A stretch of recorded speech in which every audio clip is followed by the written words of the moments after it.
Managing iOS app installs doesn't need to involve TestFlight delays or complicated Xcode steps. You can now handle IPA signing and installation right in your browser without needing a Mac at any point. The process is straightforward. Choose the IPA you want to test.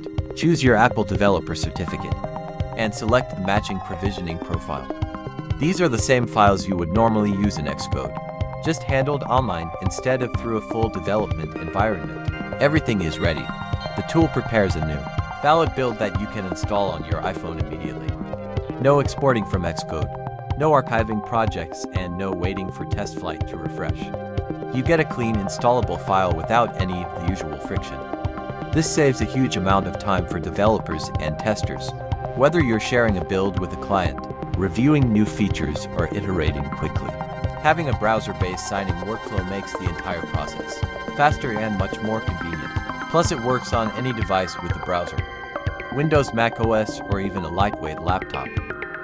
As long as you have your certificate and provisioning profile, you can sign an IP anywhere.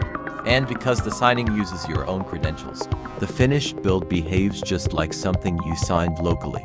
It installs the same way, respects your entitlements, and avoids the slow approval steps required by traditional distribution methods.